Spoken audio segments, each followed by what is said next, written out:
vamos a hablar principalmente sobre el hipogonadismo, ¿no?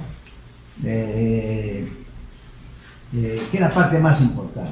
O sea, es la persona, el individuo, hombre en general, hipogonádico, y si es primario o es secundario, y qué hacemos con estos individuos, ¿no? Hay un caso de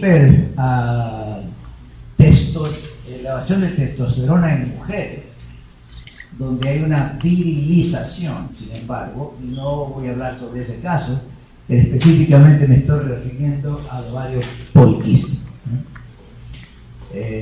Muchas personas creen que el ovario poliquístico es un síndrome ginecológico, donde hay un número de quistes en los ovarios, y que eso es suficiente para su diagnóstico. Sin embargo, es un síndrome endocrinológico, donde hay elevación por razones X de la testosterona y virilización.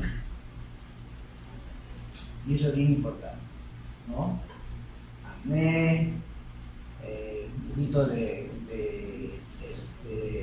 vamos a decir, calvicie tipo masculino, ganancia de peso, hirsutismo, sin tener manifestaciones de esa naturaleza, de anormalidades en el LH, etcétera, etcétera. El diagnóstico de ovario poliquístico no se puede hacer. Eso lo quiero mencionar nada más porque hay una confusión en que yo tengo ovario poliquístico, pero no hay ninguna característica de masculinización o virilización o hirsutismo, ¿no? Es uno de los casos en que hay una elevación de la testosterona. Nos vamos a referir especialmente en el caso de los hombres, donde la testosterona es la que predomina, ¿no? Siguiente. ¿Dónde está mi...?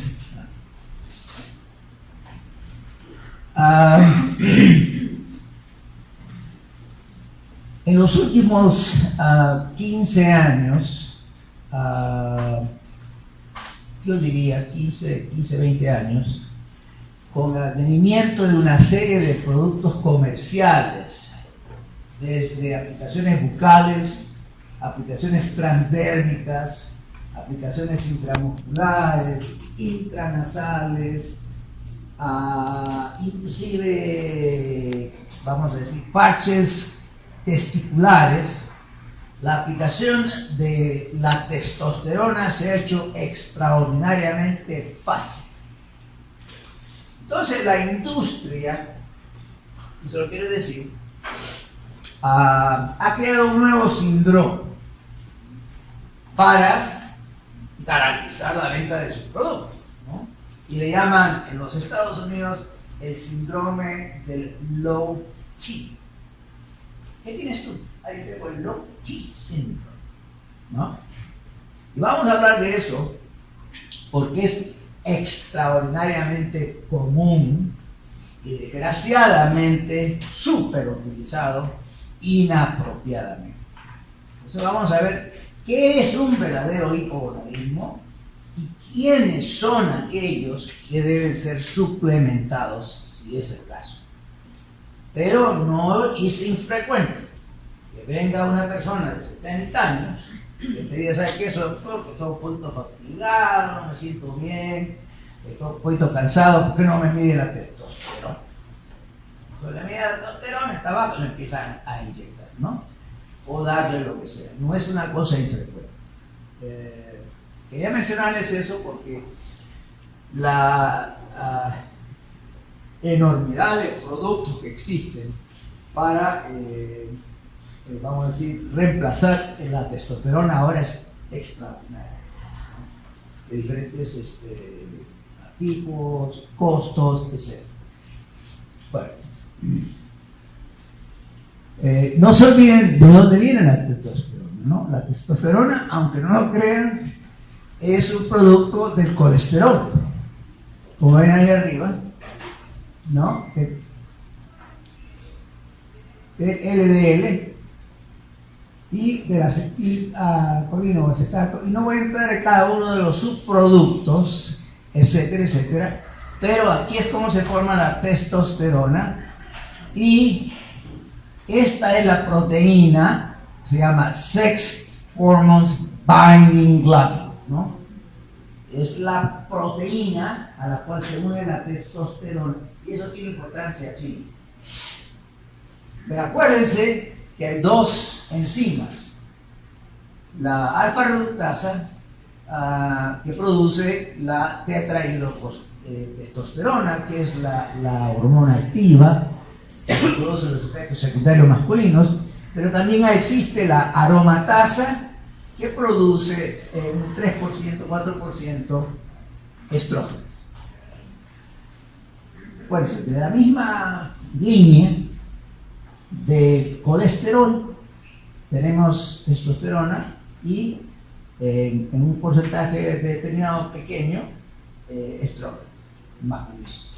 ¿No? Ya saben dónde se produce la testosterona en las células de Leydig en el intestino. Y aquí están los pasos, pero solamente quería recordarles que es un producto del colesterol. Ahí comienza la síntesis de la testosterona. Aquí es otra forma de explicar lo mismo, ¿no? Tienen las gonadotropinas, que son no del hipotálamo, no de la hipófisis, sino hipotalámicas, que estimulan la LH, ¿cierto?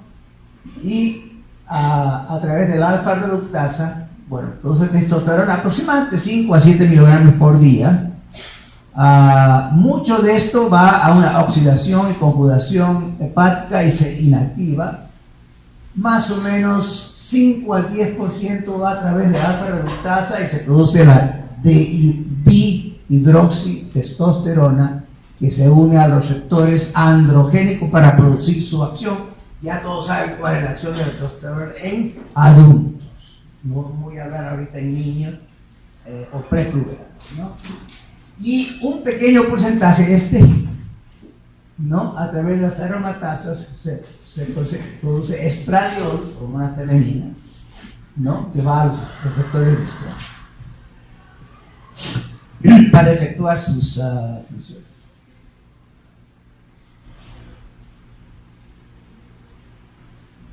Quería hacer una definición, ¿no? Para poder definir el hipogonadismo, tenemos que decir lo siguiente: es la deficiencia de testosterona, por lo general asociado con síntomas clínicos o hallazgos físicos en una persona que tiene ya un desarrollo puberal normal. ¿No es cierto? O sea, ya la persona ha desarrollado todas las características secundarias postpuberales de un adulto. Y en esa persona empieza la testosterona a bajar y a presentar manifestaciones clínicas. Eso es hipogonadismo. ¿Cuáles son las características sexuales secundarias? Bueno, depende de la causa, ¿no? Y puede ser parcial, y puede ser gradual, etcétera, etcétera. Pero típicamente estos son los que se han asociado frecuentemente: pérdida de la libido, disfunción eréctil, sarcopenia, baja masa ósea, pensamientos depresivos, fatiga, pérdida de vigor, pérdida de vello corporal, disminución de fertilidad, etcétera, etcétera. No solamente estamos hablando de un nivel de testosterona baja, pero ya estos pacientes están demostrando que las características secundarias masculinas están disminuyendo.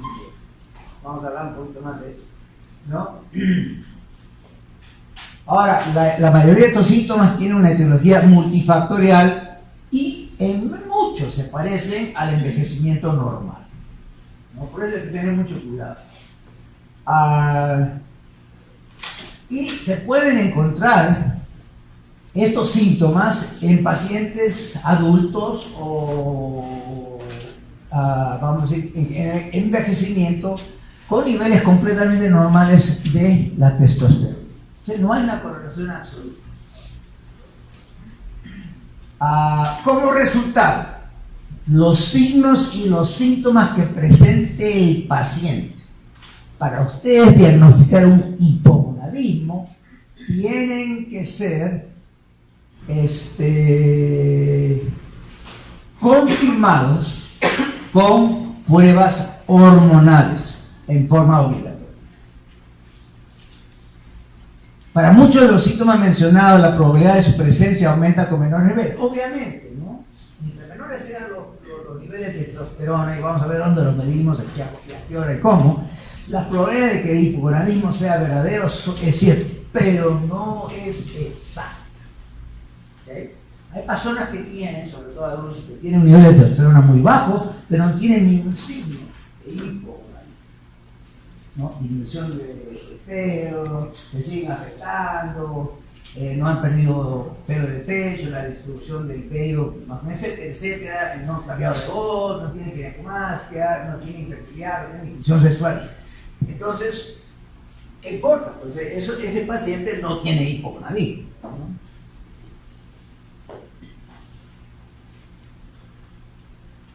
Los niveles de testosterona de los hombres jóvenes también varían entre los individuos, ¿no? E incluso dentro de un individuo el umbral puede ser diferente para los órganos más sensibles a la testosterona. Y no voy a entrar en eso porque en los próximos slides voy a explicarlo más claramente. Ahora, hay dos tipos de hipogonadismo. El primario, acuérdense, es testículo, ¿no? La incapacidad del testículo, de las células del aire, de producir suficiente testosterona. El secundario es generalmente hipofisiario o hipotalámico o de tallo. Acuérdense, el primario es un problema testicular, atrofia testicular, que puede ser de una infección, trauma. La causa endocrinológica más común del hipogonadismo primario es la enfermedad de Klinefelter. La causa endocrinológica más común es la enfermedad que vamos a hablar un poquito sobre eso. Pero como ven ustedes, hay una serie de enfermedades, adenomas hipofisiarios, hipogonadismo hipogonadotrófico aislado, anteriormente denominado, etcétera, etcétera, mutaciones en la síntesis de la gonadotropina, el síndrome de Kallmann. Hace poco tuvimos la oportunidad de ver un paciente con el síndrome de Kallmann. Estos pacientes no solamente son hipogonádicos, parecen Klinefelters, o sea, nos afectan, tienen un aspecto feminoide, tienen ginecomastia, son altos, pero además tienen una anosmia severa. Y en muchos casos, cierto déficit mental, ¿no? Imagínate lo que estos pobres individuos tienen que vivir desde el punto de vista del bullying en las escuelas, etc. Gracias a Dios es bien raro. Hay toxinas, drogas, radioterapia, traumatismo cerebral, hemocromatosis, insuficiencia vascular. Esto lo vemos, por ejemplo, en los pacientes con mujeres de postparto, síndrome de Schiffen. Ustedes lo han escuchado seguro, ¿no? No hay una apoplejía y por entonces todo la pubis se va y desarrollan un síndrome. Bueno, los hombres también pueden tener una insuficiencia vascular similar, ¿no? Y producir un hipopiituitarismo secundario. O congénito. Adenomas como los, ahorita vamos a hablar de esto, ¿no? Metástasis a la pituitaria. Es una causa ¿no?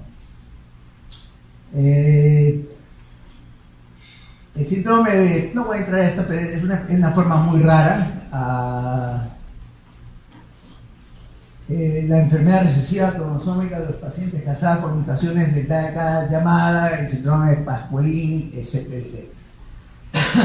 Lo importante es acordarse de que hay una serie de enfermedades congénitas o adquiridas que pueden comprometer la función del tallo pituitario, del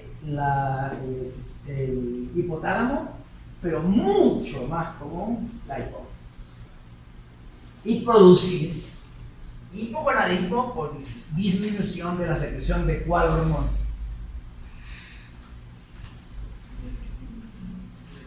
¿Ah? TDAH, exactamente.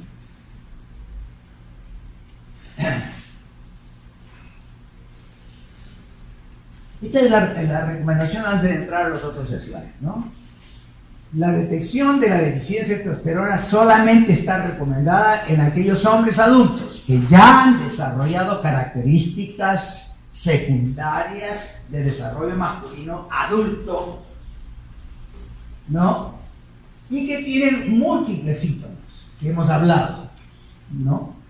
De repente ya yo no me afecto, o el desarrollo ginecomástico, o, por ejemplo, pierdo mi cabello facial, o ahora la inclusión de mi vello púbico ya no es triangular, sino es, romboideo, sino desarrollo severa fatiga, depresión clínica, obviamente disfunción sexual, disminución de la libido, y la disminución de mi calvicie ya no es de tipo azul. Una serie de manifestaciones que son características del hombre que se van perdiendo.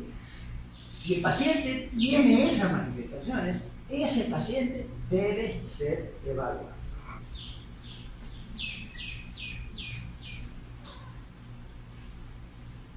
Obviamente el tratamiento depende, pues obviamente, si es primario o secundario. Ahora, esto ya solamente para tener la parte que tengo aquí traducida, ¿no? Después vamos a ver un poquito de la... Pero si decides tratar al paciente, el miedo era, ¿qué podemos causar a estos miedos? A los que necesitan. Le podemos producir cáncer. ¿Qué pasa con la próstata? ¿Cuáles son los efectos cardiovasculares? ¿Cuáles no? Y en realidad lo que ha pasado en los últimos años es que no es tan serio ni tan severo como nosotros pensamos. O sea, si el paciente que tiene hipogonadismo necesita un reemplazo de testosterona, lo vamos a hacer y lo vamos a evaluar y lo vamos a seguir con ciertas características. Pero no es tan terrible como parece, ¿no? Los ensayos apoyan la hipótesis de que la testosterona produce cambios en la histología prostática, eso sí, pero no aumenta el riesgo de cáncer de próstata. Eso es importante saber. No hay evidencia de que testosterona produzca apnea obstructiva del sueño, y no hay prueba de que testosterona, cuando se reemplaza en gama fisiológica, esté relacionado con el desarrollo de eventos cardiovasculares serios. Puede ser un problema, pues, ¿no? Podemos elevar la presión, el colesterol, y de repente producir un aceleramiento de la aterosclerosis. Y si tú lo haces en forma fisiológica, obviamente no es el caso. Hay gente que dice, inclusive, que la testosterona mejora varios de los riesgos cardiovasculares que son modificados. Ahora, si se indica, se debe utilizar con precaución en hombres que tienen enfermedad cardiovascular preexistente. Obviamente, si el paciente tiene ya enfermedad coronaria, ha tenido 3 infartos, etc., ahí sí yo tendría bastante cuidado, ¿no? O el tromboembolismo venoso. Un paciente que tiene una historia de múltiples eventos venosos de ¿cómo se llama?, coagulación. Ahí, aunque la necesite, yo tendría muchísimo cuidado. Y como te decía, o trombofilia o insuficiencia cardíaca crónica.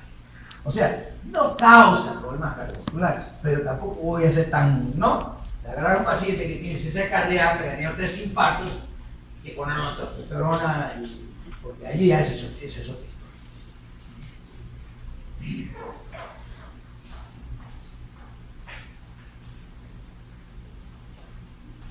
acuérdense de lo que estaba diciendo.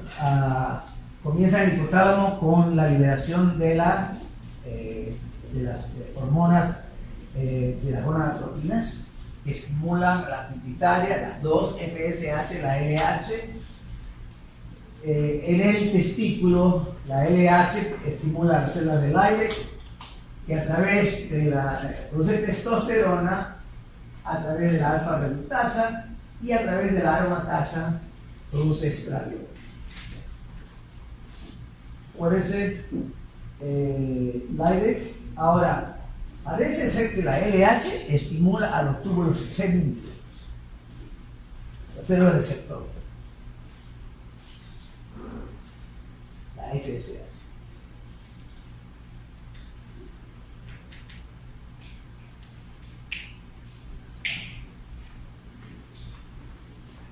Estoy haciendo algo ahora. Eso.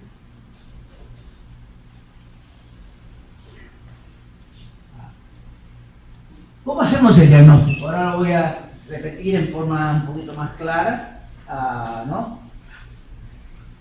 Hipogonadismo significa la falla del testículo, de la célula del aire específicamente, de producir niveles normales de testosterona. Eso es hipogonadismo.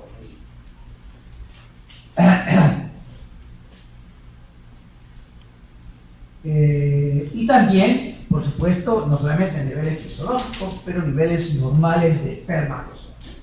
¿Okay? Es primario si el problema está en los testículos, si es secundario, si el problema está en la pituitaria o en el hipotálamo, como estábamos diciendo. Hay enfermedades duales donde están las dos presentes, pero es extraordinariamente raro.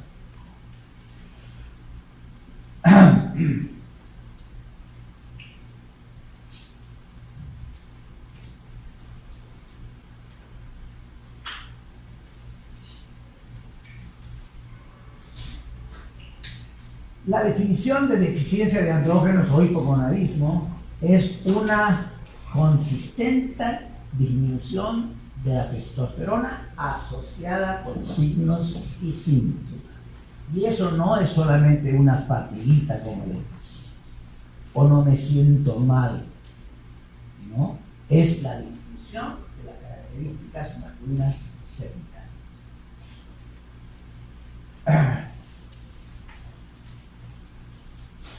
Es el famoso Lotti que está diciendo. Muchos pacientes van a ver a ustedes, sobre todo ya de mayores, ¿no? Que tienen una disfunción sexual y se han conseguido una amiguita venezolana que tiene 30 años menos que él, ¿no? Y te dice qué cosa, que quiero que me mida la testosterona, pero tiene unos siento todos los días, de espalda, unos músculos de este tamaño, unos testículos normales, ¿no? Y quiere que le mida la testosterona. Entonces, por eso, no hagas ningún screening o cribado en un paciente que no tiene ningún síntoma ni característica secundaria de hipogonadismo. El caso, por ejemplo, es eso. Ahora, no es infrecuente, aunque ustedes no lo crean, yo conozco mucha gente en Estados Unidos, muchos pacientes, que han tenido disfunción sexual, ¿no? Y que van al urólogo y el urólogo lo bombardea con testosterona, bien grande, todo. Y ustedes saben el abuso de la testosterona en los atletas. Eso sí. Eso ya no es reemplazo. Eso es para que un desarrollo muscular es enorme, tener cierta ventaja, pero desgraciadamente eso sí tiene efectos colaterales bien serios.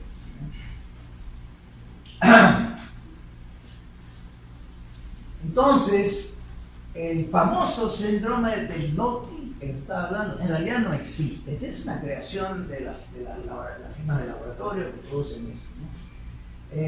Y no hay ninguna evidencia que en aquellos pacientes que tienen una disminución de la testosterona total o, como se llama, libre, después hablamos, y ustedes le dan testosterona, les pase algo.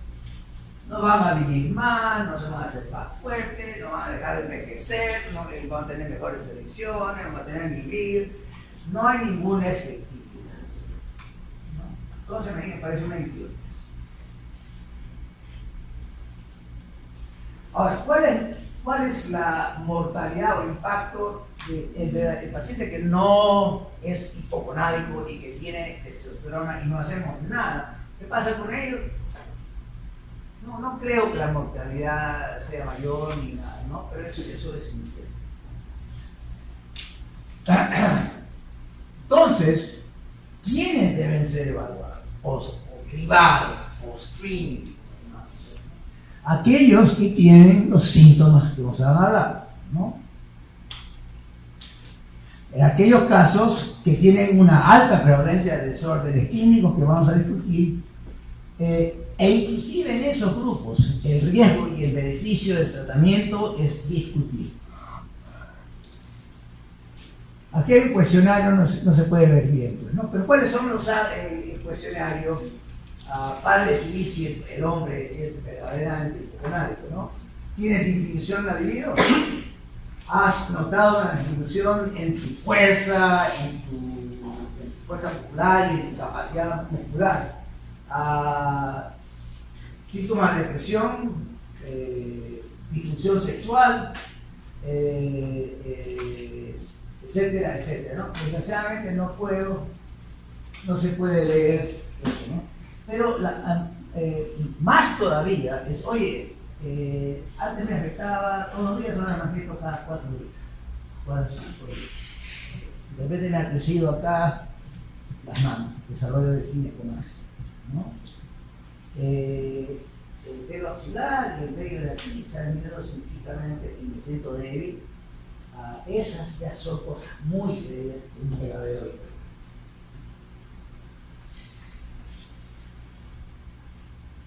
Y estas son un desarrollo, esto es en los pre-liberales, ¿no? Disminución de erecciones espontáneas, la presencia de ginecomastia, la disminución del vello del cuerpo axilar y púbico, la disminución de la afectación, ¿no?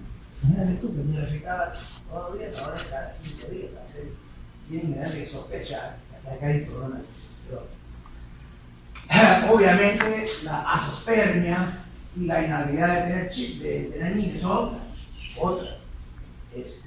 otro signo, sobre todo una persona joven que puede tener un primario secundario.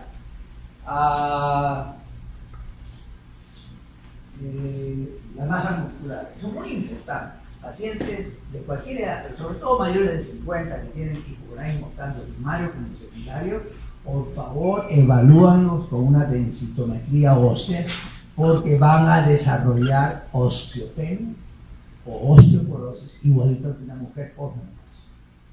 Y yo lo he visto con bastante frecuencia. Ahora, no solamente dice que estoy débil, ustedes le hacen un examen en cuenta que los músculos están bien disminuidos, ¿no? O sea, la deficiencia de testosterona ya no es solamente un síntoma, sino el hecho de que los músculos están plásticos, ¿no? Y algunos pacientes tienen lo que nosotros llamamos la andropausia, ¿no? ¿Cómo le llaman? Los bochornos, las sudaderas nocturnas. Yo tengo un tío que vive en los Estados Unidos también, que tiene cáncer de próstata, ya metastático desgraciadamente, y le dan los antagonistas de las hormonas gonadotróficas. O sea, básicamente castrarlo bioquímicamente. Y el hombre tiene todas las manifestaciones de una mujer en el es extraordinario, ¿no? Bueno, lógicamente nos afecta, ya parece, tiene características. Bueno. Ahora, estos síntomas no son muy específicos. Doctor, ¿sabe cosas? Ya no tengo suficiente motivación, energía, iniciativa, ya no soy tan agresivo como antes, no tengo tanta confidencia. No, eso no es. O me siento triste, o no puedo concentrarme bien, por favor pídame la testosterona. No. O no puedo dormir bien. No, esos no son síntomas específicos que los haga pensar que esto de verdad se trata de una, ¿no? O, ¿sabe qué cosa? Estoy engordando. O, antes iba al gimnasio, ahora me siento un poquito de lucha. Pues no son síntomas específicos para los cuales ustedes deberían medir, evaluar y determinar si verdaderamente es hipocorádico y si ese esporadismo es primario o secundario y decidir ¿verdad?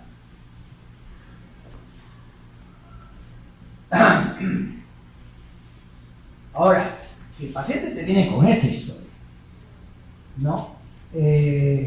Tuve radiación por un tumor hipotetual, ¿no? En la Italia. O he recibido corticoides por un montón de tiempo, ¿no? O ketoconazol, y además estaba perdiendo peso, pacientes que tienen insuficiencia renal crónica, que están en diálisis, pacientes que por alguna razón tienen, ¿cómo le llaman ustedes al COPD?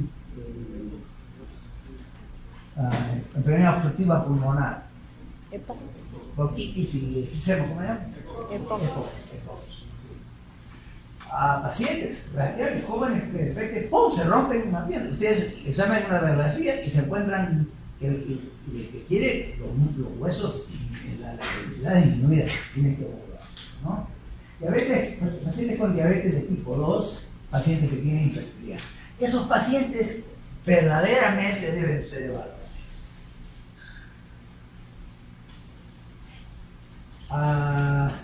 Y estas son las cosas que ustedes tienen que preguntar en la historia, ¿no? Reciente cambio por ejemplo, ginecomastia, problemas testiculares, historia familiar, problemas sexuales, prescripciones, etcétera, etcétera, procesos nutricionales, enfermedades generales, ¿no? En la historia clínica ustedes tienen una idea de que esto puede ser una cosa verdaderamente seria. Este es el examen físico, incluyendo el examen de... cuando ustedes hagan un examen físico, eso es lo que te van a buscar. La abundancia, la presencia y la localidad del pelo, del vello, ¿no? La presencia o la ausencia de ginecomastia.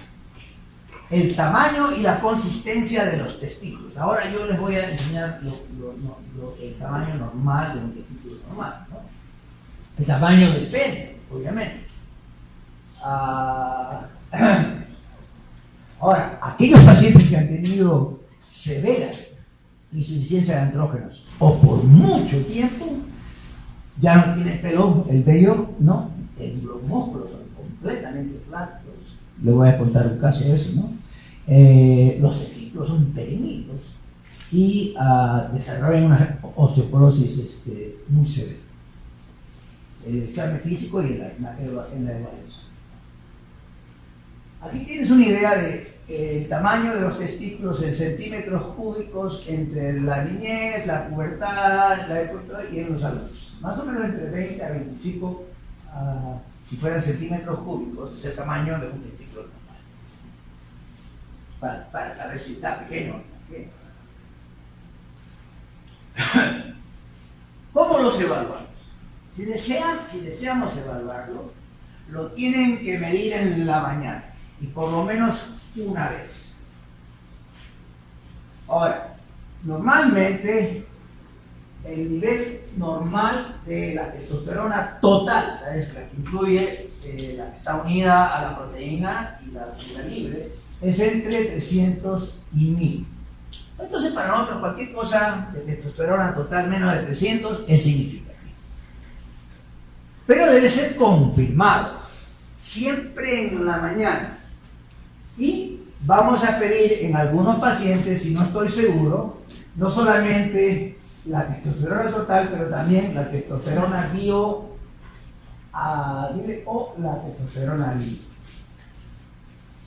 Nunca mida testosterona en la tarde o en la noche o cuando el paciente esté enfermo.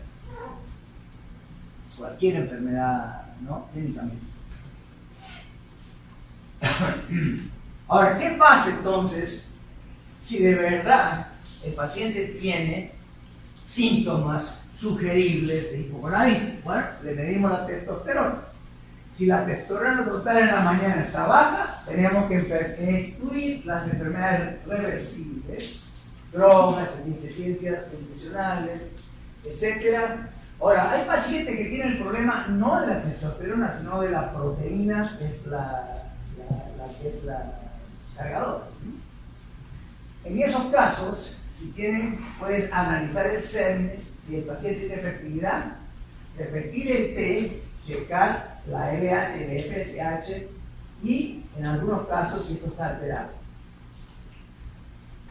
Si la T es normal, no hay hipogonadismo y ahí se quedaron.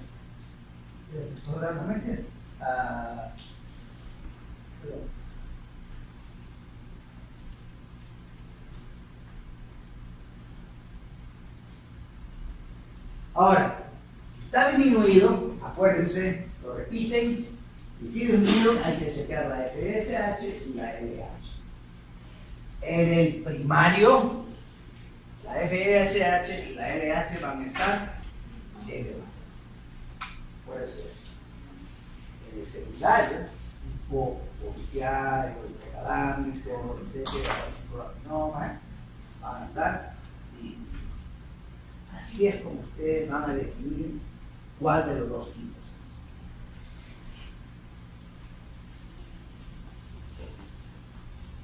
Ahora, ¿qué puede causar la disminución de la proteína que se llama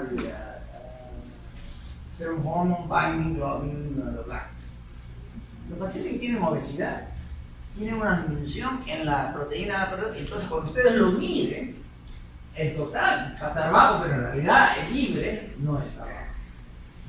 Los pacientes que tienen síndrome nefrótico, como tienen proteinuria, pierden el carrier, ese también puede tener una testosterona baja en la mañana total. Para eso medían ustedes la libre. El uso de glucocorticoides, progestinas y los esteroides androgénicos en los atletas. Desgraciadamente ellos van a desarrollar un hipogonadismo.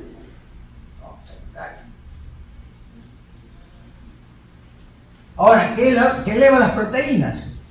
La vejez, la cirrosis hepática, eso le puede dar un falso elevamiento de la testosterona total. Acuérdense nada de eso, ¿no? No es una cosa tan súper importante, pero acuérdense de que hay condiciones que cuando ustedes miden la testosterona total en la mañana y no la libre, puede que esté elevada o bajada, basada en el hecho de que hay estas situaciones donde la proteína transportadora está disminuida o alta.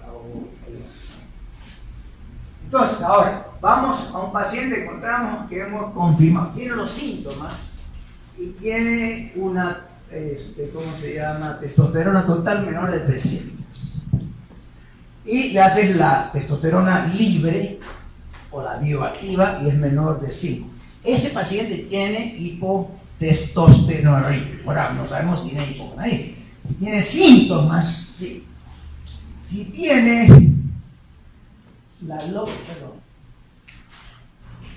si tienes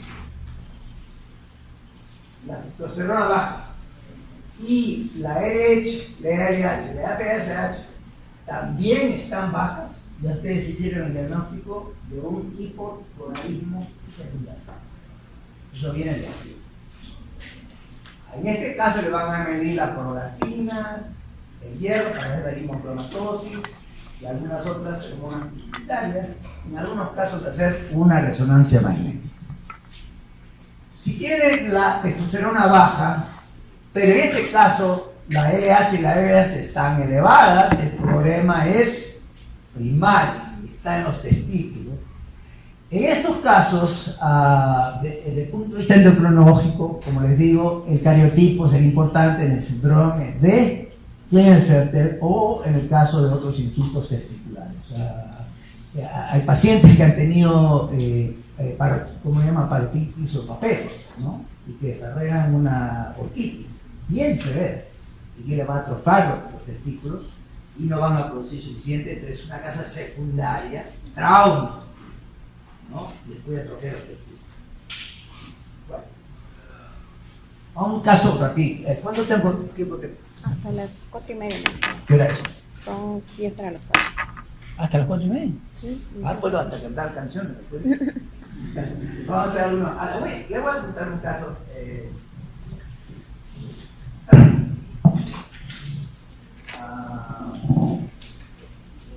No veo tanto aquí en el Perú. Yo solamente tengo aquí trabajando desde marzo de la En Estados Unidos eso es una situación bien. La gente viene para oye, miren, pues se dice, ¿no? Porque lo ven en televisión. Aquí no es como yo no veo mucha gente que me quiere mirar la televisión. No sé por qué. Por ejemplo, resulta que tengo un paciente que es pianista profesional, ¿no? 79 años. Espectacular.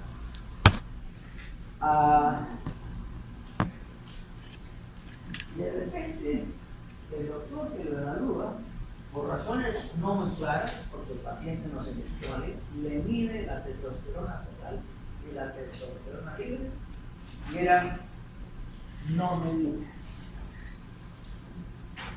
Hay menos más, no están tan mal. Nunca lo examinó y nunca lo llamó. Dijo, oye, para acá te voy a examinar, voy a ver si tienes biponarismo y vamos a ver qué hacemos. Cuando lo examino al señor, tiene una ginecomastia extraordinaria. Estamos hablando de los gorditos que tienen grasa no, estamos hablando de tejido normal, ¿no? Pero, ¿cuánto lo tienes? Muchas. Unos testículos de esta, unos testículos. ¿Cuánto tiempo te afecta? No sé, así que no hay vida. ¿No? La evolución de cada vez no tiene velocidad. Oye, un hipogonismo extraordinario. Y que ni siquiera lo llamó, o sea, lo vivió, no lo examinó, y digo, oye, mira, ¿no? Inmediatamente mi pregunta es, ¿no? ¿Qué es lo que tiene? Entonces le hago la FSH y la LH. Están. ¿Qué tiene?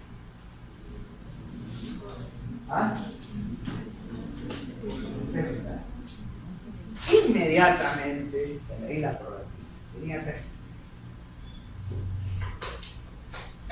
un hiperprolactinoma en hombres. No es fácil de diagnosticar, porque no vienen por problemas menstruales ni galactorrea. ¿No es cierto? Pero sí confío. Entonces, ustedes se imaginan. Ahora, el test de preferencia, si ustedes quieren evaluar un adenoma pituitario y el cerebro, problemas de pituitarias, problemas de es la resonancia magnética. No pierdan el tiempo con el CAT-scan, con el ultrasonido y la resonancia, ¿cómo se llama la tomografía? Acuérdense ustedes el tamaño del office, el tamaño de un trabajo, menos, ¿no? Por definición, un microadenoma es aquel adenoma de cualquier naturaleza. En el caso de no hay otro tipo de adenoma. Ustedes saben, es menos de 1 centímetro.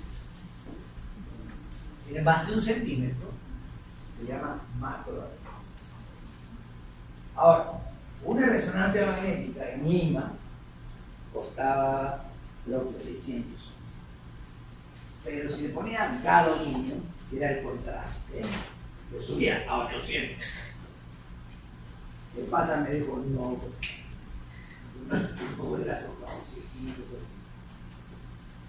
entonces me tuve que conformar, ¿no? con una resonancia magnética sin el contraste, y obviamente no se tiene que tener eso para poder ver sobre todo microorganismos. Pero yo pensé que es un macroadenoma tuviera visto con posibilidad. Entonces, diagnóstico, coloratina. Yo lo tenía esa región por cuántos años no tengo. Y luego empecé a tratar, únicamente con bromo, que es un agonista de la dopamina. En dosis ridículas. Fíjense, 2.5 miligramos por vez. Hoy, el hombre no tiene nada de ginecomastia. Se afecta todos los días, se para como un machote, una cosa extraña.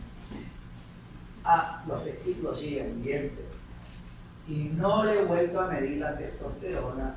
Yo no sé si sea, pero todas las manifestaciones del hipogonadismo desaparecieron así. Generalmente, hay otros tratamientos, que no voy a entrar en eso, pero la respuesta es extraordinaria. Y obviamente le da una densidad ósea. ¡Oh! Osteoporosis.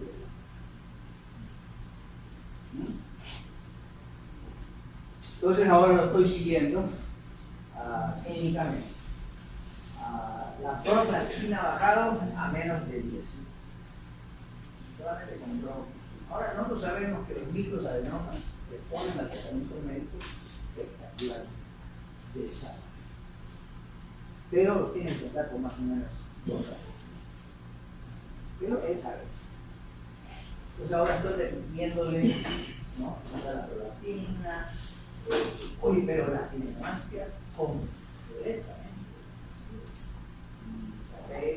Ahora, obviamente tiene 80 años, tiene testículos pequeños. Yo no sé todavía. Te voy a medir ahora cómo está teóricamente, si no desaparece, debería estar produciendo más testosterona. Y ahí si no está produciendo suficiente, ¿qué la reemplazaría? Ese es mi pregunta. Entonces, obviamente tiene disfunción sexual, etcétera, etcétera, y no está lo estoy tratando para los. Pero esa pregunta la tengo que hacer a su mujer. Imagínate, yo tiene 82 años, ¿no? Seca como una pasta. Y el pata viene ahora que mi compadre con su. ¿No? Entonces, me debe muchísimo. No sé todavía qué. La cuestión es si, dependiendo de su desempeño sexual, vamos a dar, pero si no tiene ningún, ya no tiene ningún signo secundario, ¿no? O sea, no tiene, y pasando sexual, la disfunción va a tener que ser considerada. Esa es mi pregunta, ¿verdad? O sea, de repente la disfunción de la libido, la disfunción sexual podrían mejorar. Recuerden que ha tenido un pánico, sea un sonoma que ha puesto los mismos cráneos. ¿Cuánto de esa falta de situación muscular de verdad es, no sé, hasta ahora no he decidido qué voy a hacer?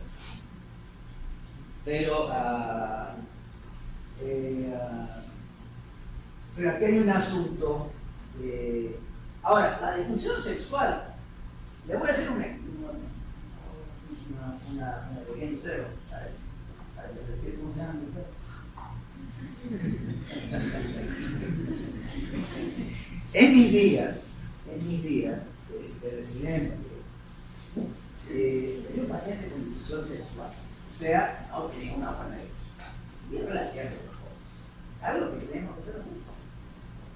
La primera pregunta que hacíamos era psicológica, o era emocionalmente, ¿no? Tenía miedo de performance, o no llamamos de ansiedad, ¿no? Tenía la emocional, no sé. Digo yo personal, estoy viendo casos extraordinarios ahora, divorcios, muchísimos casos, ¿no? De hombres maduros que están votando a la mujer peronista y le agarran una veterana de 6 años menos. Bueno, eso es lo que está viendo ahora, pero bueno, nosotros no teníamos la capacidad de saber si esto era psicológico o no era psicológico, primero. Y segundo, si era orgánico o no era orgánico. Entonces lo teníamos que poner en el laboratorio, de noche, con unas alminas, como cuando vamos una apnea de sueño, con electroencefalograma, y ponerse un probe ahí en el pene, y saber si están en el REM, porque es durante el REM sleep que todos los hombres que tienen una función normal tienen una erección, eso lo sabrán, ¿no? Muchas veces que despiertan ustedes de un sueño y tienen una erección más fuerte que van a hacer. Solamente sucede durante el REM. Todos paralizados, tú sabes, en el REM, tú no te mueves, los ojos están casi. Y tú vas a estar viendo el electroencefalograma. Yo hacía esas pruebas. No estoy diciendo de que me lo copiaron, yo lo leía, ¿no? Para determinar si el padre tiene una disfunción sexual orgánica primero. Fíjate, obviamente, si el electroencefalograma demostraba que estaba en REM y el padre no le paraba, es orgánico, tiene problema vascular, problema neurológico, no sé, ¿no? Sí me parece fatal. Después inventamos unas liguillas que se las poníamos en el pene al paciente y si se rompía en la noche, bueno, tenía una erección durante la noche, pero no era muy eficaz. Fíjate lo que tenemos que hacer. Hasta el descubrimiento del famoso día se acabó la cosa. Es tan extraordinaria este tipo de medicación que no importa si es psicogénica, que si es orgánica, que si es de diabetes, claro, ¡pum! Te lo cuento porque la importancia de este tipo de estudios y de ese tipo de drogas, ¿no? Se acabó la discusión sexual.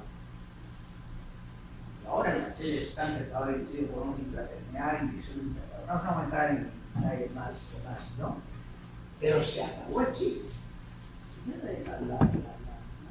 Inclusive pacientes que tenían ¿cómo se llama? La impotencia psicológica, real, indefinida, social, cualquiera, y le ganaba su ¿cómo se llama? Su confianza, ¿no?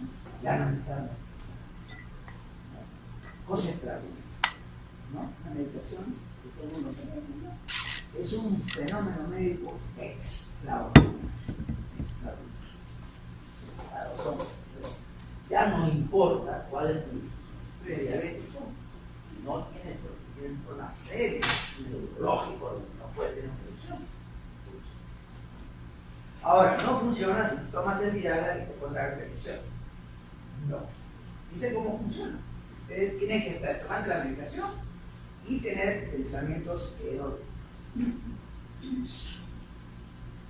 Eso es lo interesante, ¿no?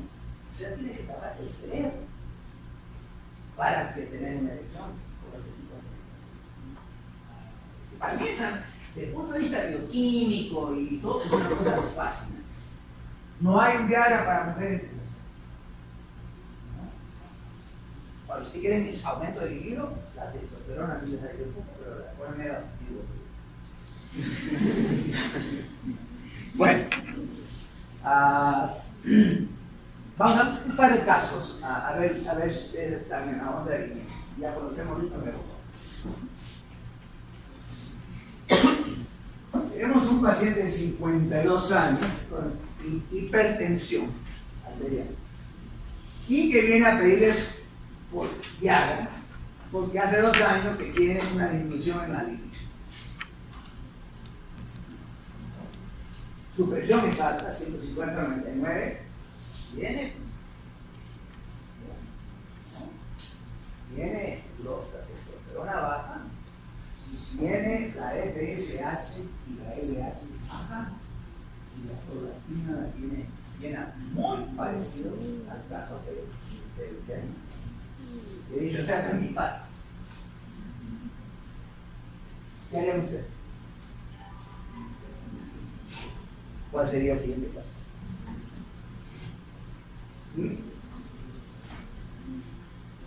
¿Qué? ¿Qué piensa? ¿Ah? Resonancia, ¿no? Inmediata.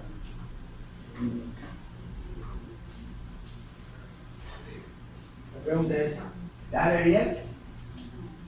No, este pata hay que actuar, este pata tiene problemas, tiene que quemar, etcétera, etcétera, etcétera. Reemplazar la testosterona no, porque una vez que trates el prolactinoma ya se resulta. 5 minutos. La respuesta va a ser personal. Esto se le controla. Tremendo de broma. Yo creo que es un acto de broma, ¿no? Me parece que es un más luce.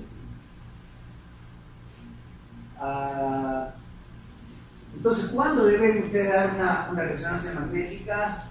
En aquellos pacientes que tienen un hipogonadismo secundario severo, una testosterona total menor de 150. Yo le paso, no me he medido mi testosterona todavía, pero la T ¿no? Síntomas o signos de una masa tumoral, obviamente. ¿Cuáles son esos signos? Cuando hay una masa en la testículo visual.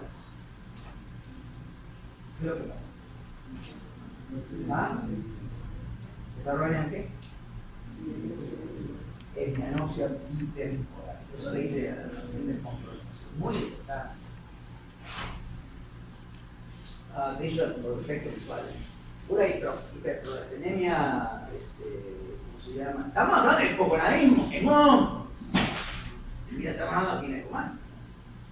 Pan hipotiroid y aquí es muy importante, dice, por favor no ordenen una tomografía. Ordenó. Caso más, este es un paciente con, como ustedes ven, una... ¿Qué pasa? Es para evaluar un... esto es normal. Esto es semi-normal y lo amarillo de aquí para abajo todo es bien. No ven bien el... Pero miren ustedes la falta de oxidación.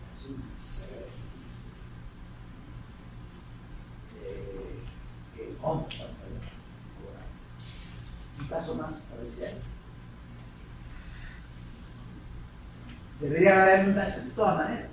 Un paciente hipogonádico con hiper tiene que hacer con un caso mío. ¿No? En este momento estoy esperando si va a estar respondiendo al tratamiento oral. Pero es posible que tengan que darle el tratamiento intravenoso.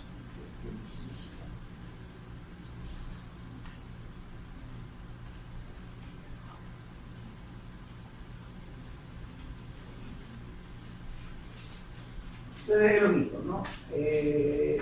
Todo el mundo recomienda no medir la testosterona a los hombres,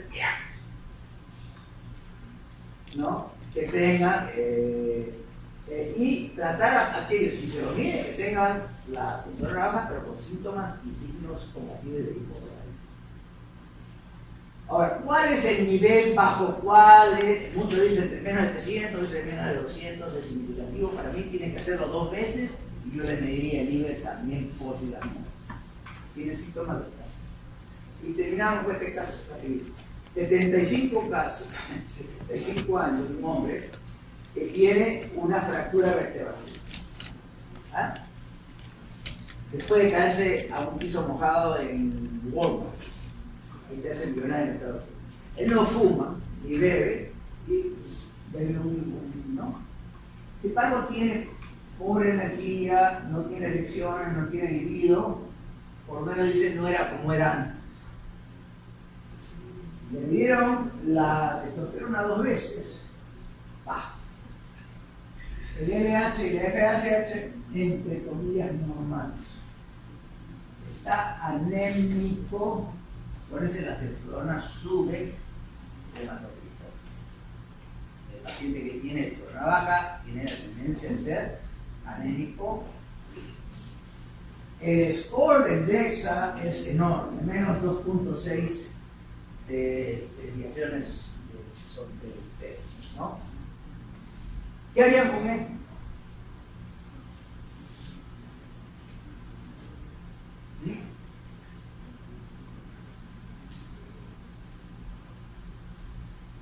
Ese es su. Le meten calcitosina, fosfonato, la reemplazan la testosterona nada más, le dan calcio y vitamina D o le dan bifosfonato más testosterona. Ya con eso vamos a ver. Esta sería la respuesta. Ese hombre obtiene más con una severa osteoporosis. Ya la presión del vidrio tiene un nivel bajo. Ese no es así. A ese paciente lo tienen que tratar. Pero también tiene osteoporosis, vamos a dar un poco más y le vamos a retratar. Pero ahí no voy a hablar de cómo la retratamos y todo. Bueno, con eso nos acabamos. El hipogonadismo. ¿Alguna pregunta, Rapín?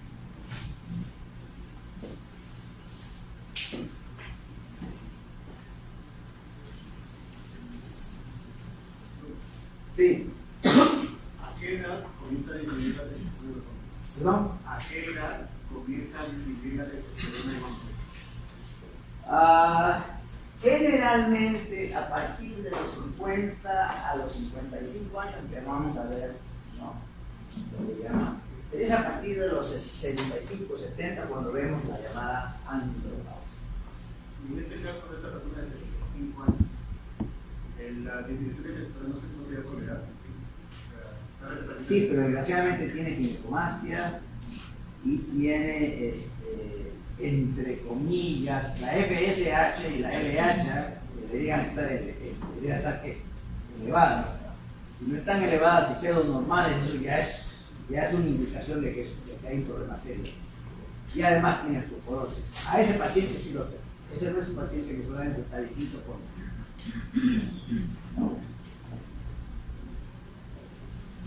Sí. Si te voy a pedir la testosterona, dice que el grupo volver a medicinal. Generalmente tiene efecto. Claro, ¿cuánto tiempo tengo que volver a hacer la tesis? No, yo prevengo asegurarme que está sano, que tiene una enfermedad. Y no lo haría solamente la testosterona total, pero también la ingeniería de arriba, para poner una. Y si está baja, entonces ahí le meto el DH, la secundaria secundaria y vamos. Sí. Decía que la testosterona mejoraba lo que es un problema cardiovascular y después abajo decía que no era recomendable darle a No, o sea, hay cierta evidencia de que un paciente que tiene low está anémico, sobre todo más, que le sube el colesterol, son o sea, hay varios riesgos secundarios que se elevan, o sea, lo reemplazas y lógicamente, teóricamente, previenes problemas cardíacos. Ahora, el paciente tiene problemas cardíacos,